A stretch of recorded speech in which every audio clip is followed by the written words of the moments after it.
Jai Hind students, today we are starting a new chapter from geography. The topic is your human environment, settlement, transport and communication. Chapter number 8 and video part number 1. The topic is your human environment, settlement, transport, communication. In this video, in this chapter, students, we will discuss about of the settlement of the human being, environment and communication and transport etcetera. तो हम इस video में इस chapter में discuss करेंगे कि human being ने, मानव ने अपने सेटलमेंट, अपने रहन सहन के आवास और कैसे उसने अपने आप को कम्युनिकेट करने का क्या साधन अपनाए और कैसे उसने अपने आप को ट्रांसपोर्ट जो लाइफ को सर्वाइव करने के लिए ट्रांसपोर्ट जैसी सुविधाओं को कैसे उसने आगे लीड किया, कैसे अपनी लाइफ को सर्वाइवल किया उसने. तो हम आज जो डिस्कस करेंगे अबाउट ऑफ दी अपने सेटलमेंट के बारे में कि हाँ, हम लोग अपने सेटलमेंट क्यों बनाते हैं और कहाँ पर बनाते हैं, किस क्या स्ट्रेटजी होती है हमारे behind of the built of the our settlement और हमारा अर्ली मैन हमारा कैसे रहता था. तो आज हम जो स्टार्टिंग करेंगे अबाउट फ्रॉम अर्ली मैन यानी नियर अबाउट 5000 ईयर्स एगो से हम स्टार्ट करेंगे. लगभग 5000 वर्ष पहले हमारा जो आदि मानव था वो कैसे अपनी लाइफ को लीड करता था और वहाँ से लेकर के एट द प्रेजेंट टाइम हम लोगों ने अपने जो सेटलमेंट बनाए हुए हैं वो कैसे हम लोग अपने आप में अपनी लाइफ को सर्वाइवल करते हैं, कैसे क्या ट्रांसपोर्ट के साधन हम लोग अपनाते हैं. तो various we have at the present time we have various types of source of our transportation. तो एट द प्रेजेंट टाइम हमारे पास बहुत सारे ऐसे ट्रांसपोर्टेशन के साधन हैं जिनको हम एक स्थान से दूसरे स्थान को लाने ले जाने में, अपने सामान को और यात्रियों को लाने ले जाने के लिए हम इनको यूज़ करते हैं. जैसे हमारे पास रेल हो गई, एरोप्लेन हो गए, ट्रेन हो गई, बस हो गई, कार हो गई, बुलक कार्ड हो गई.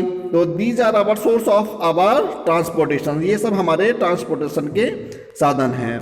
तो हमारा अर्ली मैन स्टार्टिंग से ही जब उसने व्हील की डिस्कवरी की थी वहीं से हमारा जो ट्रांसपोर्टेशन का जो सिस्टम था वो इंट्रोड्यूस हो गया, चालू हो गया, डिस्कवरी हो गई थी. इससे अब हम जानेंगे कि हमारा जो एनवायरनमेंट है, हमारा जो परिवेश है जिसमें हम सब लोग अपनी लाइफ को सर्वाइवल करते हैं, जिसमें हमारी नेचुरल एनवायरनमेंट में और चाहे वो हमारा मैन मेड एनवायरनमेंट हो, ये सब चीज़ें हमारे द्वारा बनाई हो, चाहे प्रकृति के द्वारा बनाई हुई हो, ये सब चीज़ें हमारी एनवायरनमेंट में आती हैं. तो everythings include in our environment यानी कि हमारे परिवेश में हम सब चीज़ों को जिन चीज़ों की हमें आवश्यकता होती है वो सब हमारा एनवायरनमेंट है, हमारा परिवेश है. तो everything in our environment we need to each other. हमारा जो परिवेश है, हम सब जो जिस परिवेश में रहते हैं, इस परिवेश में हम सबको जो भी जीव जगत है हमें उनकी ज़रूरत है और उनको हमारी ज़रूरत है. तो हम सब इंटरडिपेंडेंट हैं इन ओवर आवर क्रिएचर. अपनी हमारी जो ये रचना है, हमारी जो नेचर है, हम इस पर ओवर इंटरडिपेंडेंट हैं अपनी प्रकृति पर, अपनी जो हमारी एनवायरनमेंट है, हमारा जो परिवेश है. तो अब हम डिस्कस करते हैं अब टॉपिक पर. मेजर टॉपिक तो ये दीज आर आवर सेटलमेंट. ये हमारे सेटलमेंट है. तो सेटलमेंट के पीछे हमारी एक स्ट्रेटजी होती है जहाँ पर हमारे रहन सहन के लिए वो जो सारी ज़रूरत की जो चीज़ें होती हैं, जैसे अवेलेबिलिटी ऑफ वाटर हो गया एंड द क्लाइमेटिक कंडीशन हो गई, और इसके अलावा द फर्टाइल सॉइल हो जाएगी जहाँ पर हम खेती बाड़ी कर सकें या जहाँ पर हम अपने जीवन यापन करने के लिए हमें वो सारी ज़रूरत की जो चीज़ें हैं, आवश्यकता की जो चीज़ें हैं वो मिल सके. तो ये सब चीज़ें हमें आवश्यकता होती है in our mind to set these all strategy and then we built our settlement there. तब हम अपने सेटलमेंट वहाँ पर बनाते हैं जहाँ पर हम सबको इन सब की ज़रूरत जो चीज़ें की आवश्यकता होती है ये मौजूद हों, तब हम अपने वहाँ पर सेटलमेंट बनाते हैं. तो students, these are very important for human beings settlement. तो ये हमारे ट्रांसपोर्टेशन के साधन हैं. ट्रेन हो गई, बस, ट्रेन, कार और एनिमल्स. तो हमारे जो सबसे ज़्यादा यूज़फुल हैं, जो हमारे कल्टीवेशन के कार्य में भी आते हैं और हमारे ट्रांसपोर्टेशन का कार्य करते हैं. तो हम जो डिस्कस करेंगे इसमें ह्यूमन सेटलमेंट में परमानेंट सेटलमेंट। अब हमारे ह्यूमन सेटलमेंट भी हमारे कितने प्रकार के होते हैं, ये हमारे दो प्रकार के होते हैं। नंबर एक तो परमानेंट सेटलमेंट और दूसरे होते हैं हमारे टेम्परेरी सेटलमेंट। और परमानेंट सेटलमेंट और टेम्परेरी सेटलमेंट कैसे होते हैं? जो हम स्थायी बंदोबस्त बनाते हैं, यानी कि जिसको हम परमानेंट स्थायी रूप से रहने के लिए बनाते हैं, वो कहलाते हैं हमारे परमानेंट सेटलमेंट। और टेम्परेरी सेटलमेंट कैसे होते हैं?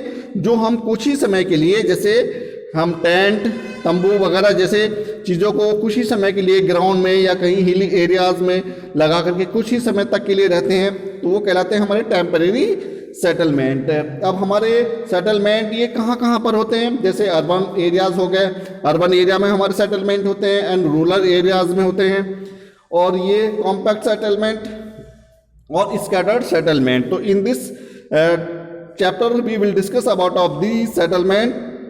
फर्स्टली हम इनके बारे में डिस्कस करेंगे, परमानेंट सेटल और temporary settlement, and urban settlement और रूरल सेटलमेंट। और इसके अलावा कॉम्पैक्ट सेटलमेंट और स्कैटर्ड सेटलमेंट के बारे में हम इनके बारे में डिस्कस करेंगे। तो human environment interactions explain how man affect the environment and gets affected by it. तो कैसे हमारा परिवेश हम लोगों को प्रभावित करता है, और ये हमें समझाता है, एक्सप्लेन करता है कि कैसे हमारा परिवेश हमें प्रभावित करता है। तो हमारा परिवेश एट द प्रेजेंट टाइम जो है ये बहुत ज़्यादा इम्पोर्टेंट है। विदाउट हमें अपने परिवेश के, हमें हमारी लाइफ, हमारी जो अर्थ है, ये सब बिना नेचर के, बिना प्रकृति के, बिना एनवायरनमेंट के कुछ भी पॉसिबल नहीं है। तो students, let's start our topic. तो ये हमारे टॉपिक रहेंगे सेटलमेंट, ट्रांसपोर्ट एंड कम्युनिकेशन में factor responsible for the permanent settlement. कि हमारे जो परमानेंट सेटलमेंट होते हैं उनके पीछे क्या हमारे फैक्टर होते हैं, एंड ट्रांसपोर्ट एंड कम्युनिकेशन कैसे ये हमारे लिए हेल्पफुल होती हैं, मनुष्य के लिए, हमारे लिए आने जाने के लिए, जो हमारे सामान वाहन जो हमारे हमें लाने ले जाने के कार्य करते हैं, वो हमारे ट्रांसपोर्ट कम्युनिकेशन का साधन होते हैं, जो हमें कम्युनिकेट करते हैं, किसी चीज़ को बताते हैं। And modes of the transport, और इसके अलावा हमारे बहुल्य जो हमारे यातायात के साधन है, एंड कम्युनिकेशन। तो ये हमारे मेजर टॉपिक रहेंगे डिस्कसिंग के। तो let's start topic our human environment and settlement and transport communication. तो objective of this chapter, human settlement, urban settlement, rural settlement and scattered settlement और कॉम्पैक्ट सेटलमेंट, इनके बारे में हम डिस्कस करेंगे। And habitat, cold region and mountains, jungles and waterlogged, desert and modern dwellings. And third point रहेगा हमारा transportation का, जिसमें हमारे 4 वेज आते हैं, roadways, railways and waterways. And last हमारा रहेगा कम्युनिकेशन, जो कि एट द प्रेजेंट टाइम बहुत ज़्यादा इंपॉर्टेंट होता है। तो वही 1 बाई 1 करके हम स्टार्ट करते हैं। तो ह्यूमन सेटलमेंट कैसा होता है? ह्यूमन सेटलमेंट यानी कि जो मानव के द्वारा बनाया गया ऐसा स्थायी स्थान जहाँ पर हम लोग रह सके, या परमानेंट हो या हमारा टेम्परेरी हो। तो ऐसा स्थान जहाँ पर हम अपने रहने के लिए, जिन चीज़ों को अपने लाइफ में सर्वाइवल करने के लिए जो एरिया, जो जगह हम चुनते हैं, वो हमारा ह्यूमन सेटलमेंट कहलाता है। यहाँ पर हमारी कम्युनिटी के लोग, एक ही कम्युनिटी के लोग या बहुत सारी कम्युनिटी के लोग एक जगह पर, एक स्थान पर अपने घर बना करके रहते हैं। तो ऐसा एरिया, ऐसा स्थान हमारा ह्यूमन सेटलमेंट कहलाता है, या हम इसको कह सकते हैं अपने रहन सहन के बंदोबस्त।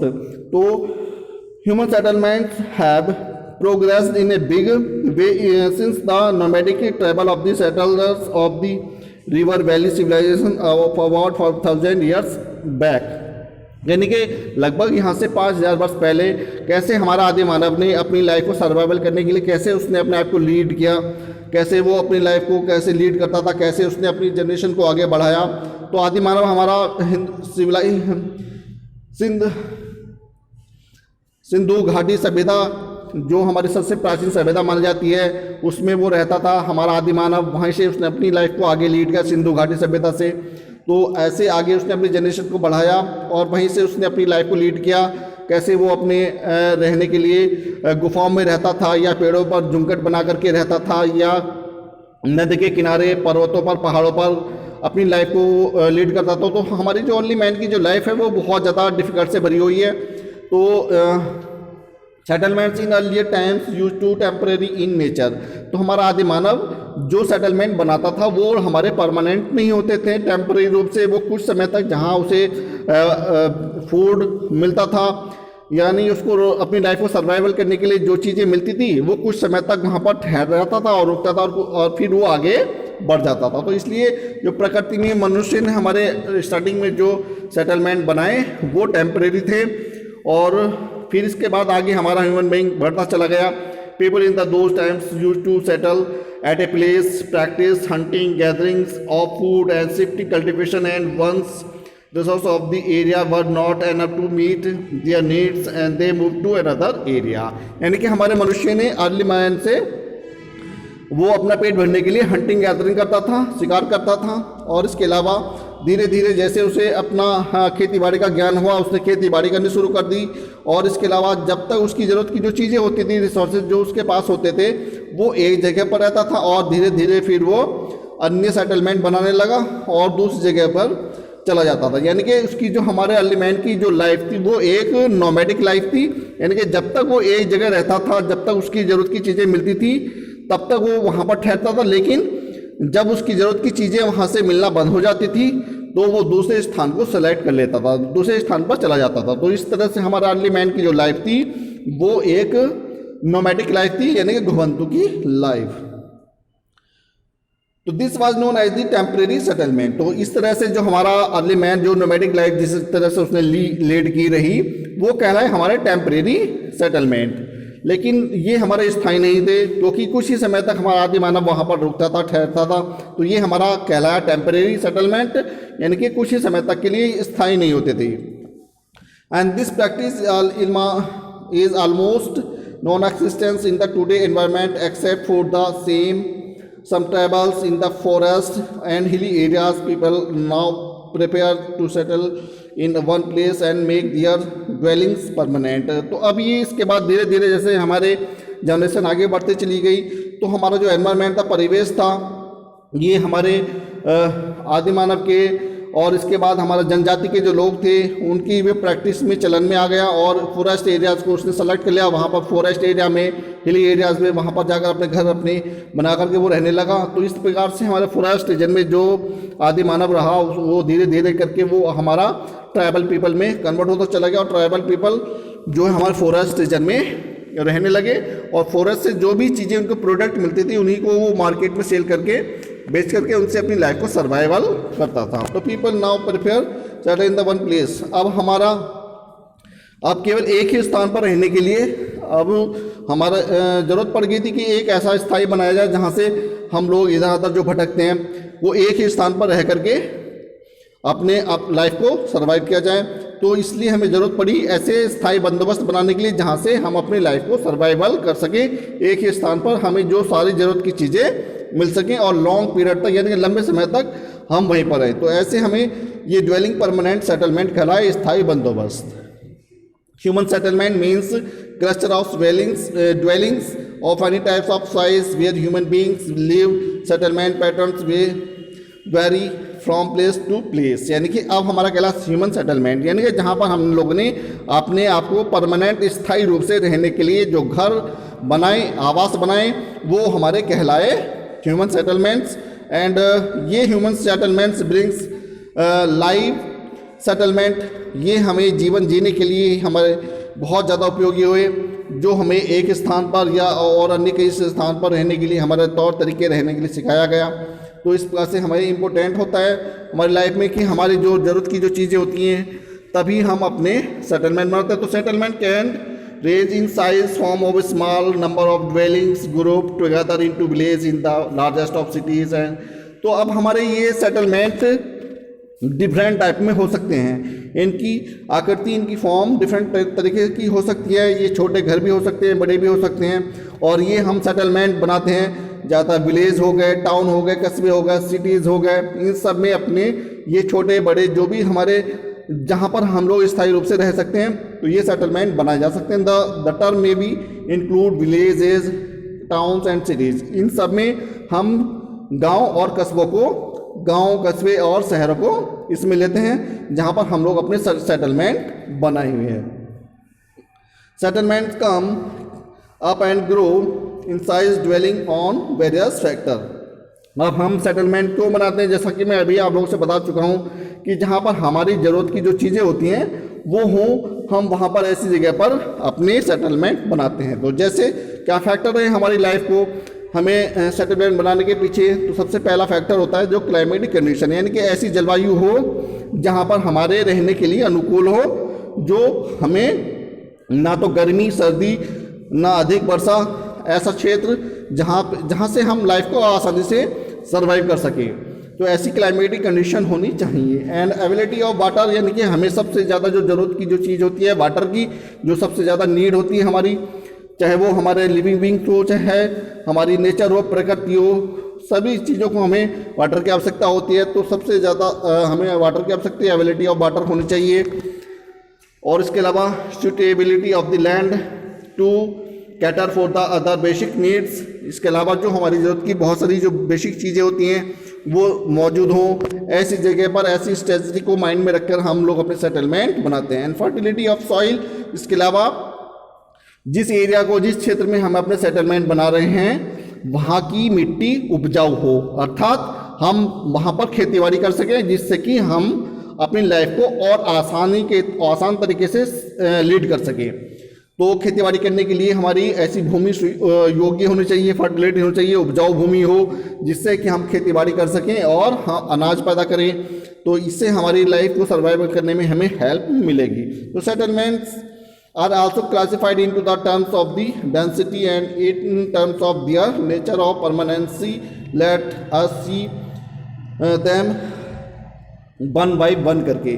अब हमारे सेटलमेंट्स हैं ये जो बनाए जाते हैं, ये हमारे डिफरेंट तरीके से बनाए जाते हैं, जहाँ पर घनी आबादी होती है, डेंसिटी वाले भी होते हैं, और कई ये प्रकृति में बनाए जाते हैं, प्रकृति के क्षेत्र में जाकर रहकर नेचर में परमानेंसी के आधार पर बना जाते हैं। तो let us see them one by one करके आइए हम इनको देखते हैं कि हमारे सेटलमेंट्स जो होते हैं, जैसा कि अभी हमने स्टार्टिंग में डिस्कस किया था कि हमारे अर्बन सेटलमेंट कैसे होते हैं एंड रूरल सेटलमेंट्स।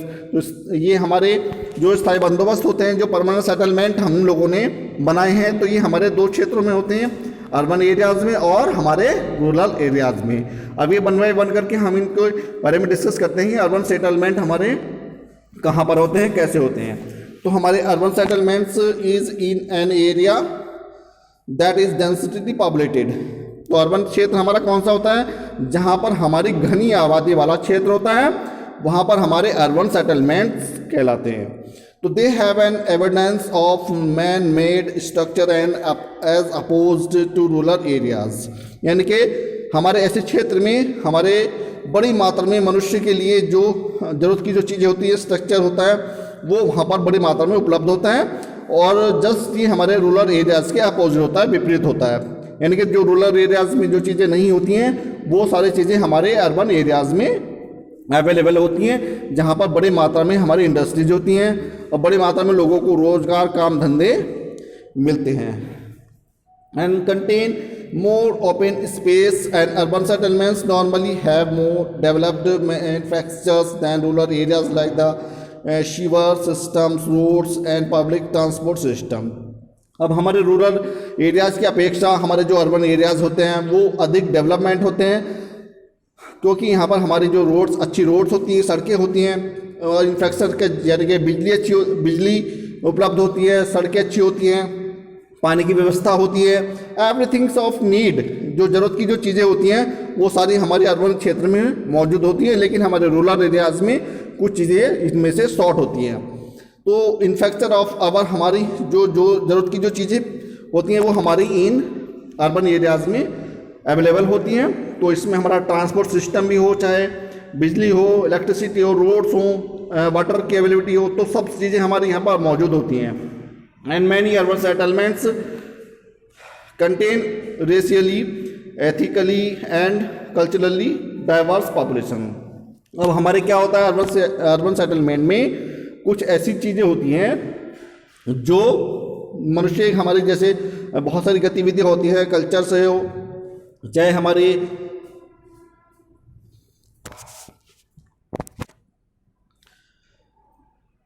वो हमारी कल्चर से रिलेटेड हो, चाहे वो हमारी एथिकली हो, हमारे महाकाव्य हो, जातीय हो, ये सब चीज़ें हमारी मौजूद होती हैं अर्बन सेटलमेंट में। The people who reside here is state, यानी कि यहाँ तक कि administrative system and industrials in nature, यानी कि हमारे विकास की सारी चीज़ें, जो डेवलपमेंट की जो चीज़ें होती हैं वो हमारी अर्बन एरियाज में अवेलेबल होती हैं, मौजूद होती हैं। And urban settlement get further distinguished by size into the towns and cities. अब ये हमारे अर्बन एरियाज जो हैं आगे डेवलप होते चले गए, बड़े सिटीज़ में, बड़े महानगरों में कन्वर्ट होते चले गए। तो जैसे कि एट द प्रेजेंट टाइम हमारे बड़े महानगर हैं, जैसे दिल्ली है, कोलकाता है, मुंबई है, और इसके अलावा चेन्नई है।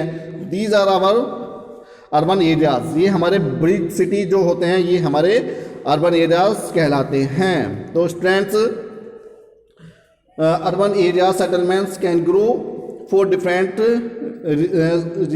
reason they can thus is classified as given the chart below। अब हम इसके बारे में डिस्कस कर सकते हैं कि हमारे जो अर्बन एरियाज ये सेटलमेंट जो होते हैं इनके पीछे बहुत सारे ऐसे कारण होते हैं और इनको हमने एक चार्ट है जिससे चार्ट से हमने इसको क्लासिफाइड किया है। तो this is the chart of our classification of our urban settlement. अब इसमें हमारा सिस्टम आ जाता है, क्या आता है इसमें हमारा एडमिनिस्ट्रेशन सिस्टम आ जाता है। Administration system township like Delhi, Bhopal and Washington DC, Paris etceteras, ये हमारे अर्बन सेटलमेंट में आ गए। Industrials township like Jamshedpur, Bhilai, Durgapur, Detroit, तो ये हमारे इंडस्ट्रियल रीजन में आ जाएंगे, उद्योग क्षेत्र में आ जाएंगे। And religious township like the Varanasi, Haridwar, Amritsar, Mecca and Bethlehem. तो ये क्या है हमारे, ये धार्मिक तीर्थ स्थल हो गए, ये रिलीजियस टाउन्स हो गए। एंड इसके अलावा port town like Chennai, Kolkata, Mumbai. तो जैसा कि मैं अभी आप लोगों से बता चुका हूँ, हमारे जो बड़े नगर हैं, महानगर हैं, वो सब हमारे इंक्लूड होते हैं इसमें अर्बन एरियाज़ में। तो जैसे पोर्ट टाउन हो गए जहाँ से हमारे बंदरगाह सामान को लाने ले जाने का कार्य करते हैं, जैसे port town like Chennai, Kolkata, Mumbai. तो यहाँ पर हमारे बड़े बड़े जो है जलपोत यहाँ से सामान को लाने ले जाना, इम्पोर्ट एक्सपोर्ट का कार्य करते हैं। And military cantonments and like Mhow, Barrackpore and Pathankot. तो these are very important places of urban settlement. तो ये हमारे अर्बन सेटलमेंट होते हैं जिनके बारे में हमने डिस्कस किया है। तो स्टूडेंट्स, तो these urban settlements are very important for developing country. तो हमारे देश के विकास में ये सबसे बड़ी भूमिका होती है। तो दीज आर वेरी, ये हमारे सारे सोर्स होते हैं जो कि हमारे ट्रांसपोर्ट, कम्युनिकेशन, जो हमारे डेवलपमेंट में एक इम्पोर्टेंट रोल प्ले करते हैं। तो हमारे अर्बन एरियाज़ हैं जो हमें हमारे बड़े मात्रा में लोगों को यहाँ पर इंडस्ट्रीज़ होती हैं और बहुत सारी एबिलिटी होती हैं जिससे लोगों को जो व्यवसाय, ऑक्यूपेशंस, व्यापार करने के अवसर, चांस मिलते हैं। तो ये इंडस्ट्री हमारी लोगों के लिए हेल्पफुल होती हैं अर्बन एरियाज़ में। तो यहाँ पर लोगों के लिए ज़्यादा अपॉर्चुनिटी होती हैं फॉर द ऑक्यूपेशन के लिए, रोजगार के लिए, व्यवसाय के लिए। तो ये हमारे अर्बन एरियाज़ वेरी इम्पोर्टेंट होते हैं। तो students, in the next video हम डिस्कस करेंगे about of the rural settlement के बारे में हम डिस्कस करेंगे। तो आज हमने डिस्कस किया है अर्बन सेटलमेंट के बारे में, tomorrow we will discuss about of the rural areas के बारे में हम डिस्कस करेंगे। So students, thank you and have a nice day.